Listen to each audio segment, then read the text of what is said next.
Assalamualaikum warahmatullahi wabarakatuh. Perkenalkan, nama saya Natasha Fadila Azhara dengan NIM 21030966126. Di sini saya akan menjelaskan tentang konsep penelitian kualitatif dalam pendidikan agama Islam. Konsep penelitian kualitatif dalam pendidikan Islam. Pendidikan Islam.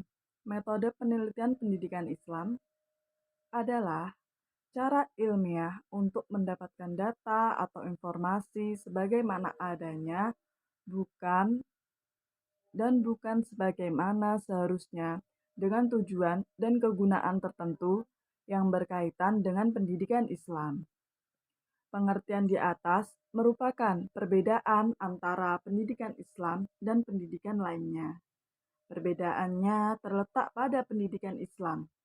Islam sebagai dasar pelaksanaan pendidikan, meskipun terkadang-kadang menggunakan teori-teori pendidikan yang dikembangkan oleh ahli pendidikan sekuler. Akan tetapi, semua teori tersebut digunakan selama tidak bertentangan dengan ajaran Islam. Nah, ada pula nih metode penelitian pendidikan Islam menurut Nauqib Al-Atas mendefinisikan pendidikan Islam adalah ta'dib, yaitu proses pengenalan dan pengakuan tentang hakikat bahwa pengetahuan dan wujud bersifat teratur secara hierarkis sesuai dengan berbagai tingkatan dan derajat tingkatan mereka, dan tentang tempat seseorang yang tepat dalam hubungan dengan hakikat itu, serta dengan kapasitas dan potensi jasmaniah maupun rohaniah seseorang.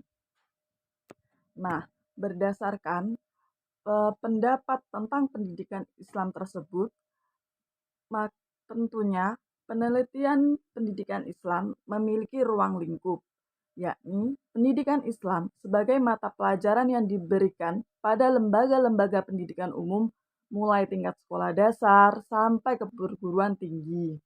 Yang kedua, pendidikan Islam sebagai lembaga pendidikan formal, non-formal, dan lembaga informal. Lembaga pendidikan Islam sebagai lembaga pendidikan formal terdiri dari madrasah, pesantren, dan perguruan tinggi. Lembaga pendidikan Islam sebagai lembaga pendidikan non-formal, yakni terdiri dari madrasah diniyah, Raudatul Atfal, masjid, surau, dan lain-lain. Lembaga pendidikan Islam sebagai lembaga pendidikan non-formal terdiri dari pendidikan keluarga dan pendidikan lingkungan. Selanjutnya, pendidikan Islam sebagai sistem. Kajian ini mencakupi dasar dan tujuan Islam dan tenaga pendidikan Islam, tenaga pendidik, peserta didik, lingkungan, kurikulum, metode, dan evaluasi. Adapun pendidikan Islam dalam konsep dan sejarah. Kajian konsep mencakupi penelitian tentang konsep-konsep pendidikan di dalam Al-Quran dan hadis.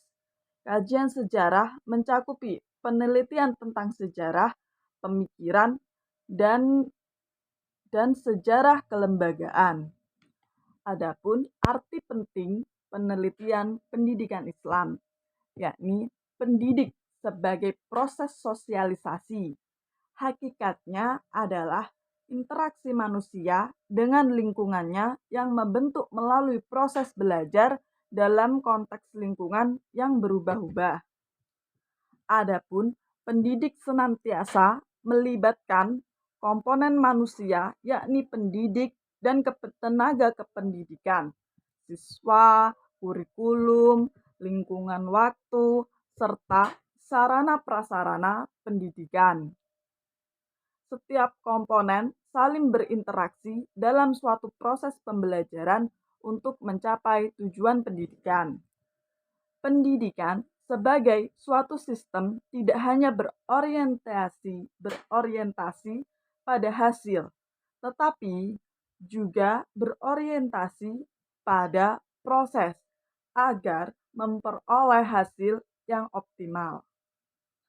Lalu pendidikan dalam arti luas terjadi pada setiap manusia yang berlangsung sepanjang hayat dalam lingkungan keluarga, lingkungan sekolah, dan lingkungan masyarakat secara alami. Ya, yang selanjutnya yaitu keluarga. Keluarga, sekolah, dan lingkungan masyarakat. Semua itu adalah merupakan suatu pusat pembinaan dan pengembangan. Yang selanjutnya yakni ciri berhasilnya penelitian pendidikan Islam. Yang pertama, masalah dan tujuan penelitian harus berkaitan dengan ruang lingkup penelitian pendidikan Islam.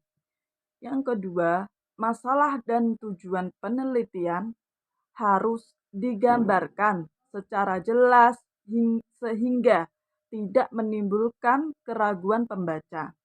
Yang ketiga, yakni penelitian yang dilakukan harus bersifat kritis dan analitis. Yang keempat, yakni masalah yang diajukan bersifat rasional. Yang kelima, koherensi. Apa sih koherensi?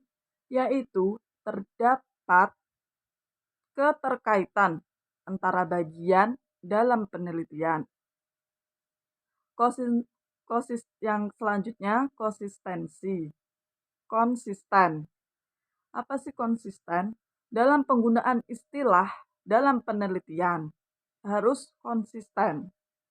Yang selanjutnya yaitu yang ketujuh, membuat konsep dan teori yang sebagian besar diambil dari penafsiran ulama yang terdapat dalam ayat Al-Quran yang berkaitan dengan masalah yang diteliti, lalu dikuatkan dengan teori-teori para ahli pendidikan Islam. Yang ke-8 yakni menggunakan istilah dengan tepat ya dan didefinisikan yang uniform. Yang selanjutnya, yang ke-9 yakni teknik dan prosedur dalam penelitian dijelaskan secara rinci. Yang ke-10, objektivitas penelitian harus tetap dijaga dengan menunjukkan bukti-bukti mengenai sampel yang diambil. Yang ke-11, dilakukan dengan hati-hati, cermat, jujur, dan teliti. Yang ke-12 yakni kekurangan-kekurangan selama pelaksanaan penelitian harus diinformasikan secara jujur dan menjelaskan dampak dari kekurangan tersebut. Yang 13 yakni validitas. Validitas dan kehandalan data harus diperiksa dengan cermat. Jika pada penelitian kualitatif dilakukan teknik penjaminan keabsahan data. Yang ke-14 yakni dapat diulang oleh peneliti lain sehingga dapat diuji validitas dan reliabilitasnya. Yang ke-15 memiliki akurasi yang tinggi atau yang dapat diterima. Yang ke-16 yakni kesimpulan yang diambil harus didasarkan pada hal-hal yang terkait dengan data penelitian. Yang ke-17 yakni berimbang antara nilai manfaat penelitian dengan biaya penelitian. Konsep penelitian kualitatif secara definitif menurut Stars dan Corbin, penelitian kualitatif merupakan penelitian yang dapat digunakan untuk meneliti kehidupan masyarakat, sejarah, tingkah laku, fungsionalisasional, organisasi, gerakan sosial, atau hubungan kekerabatan. Sedangkan menurut Moelong memaknai penelitian kualitatif sebagai penelitian yang bertujuan untuk memahami fenomena yang dialami oleh subjek penelitian lebih pas dan lebih cocok digunakan untuk meneliti hal-hal yang berkaitan dengan penelitian sikap, perilaku, motivasi, persepsi, dan tindakan subjek.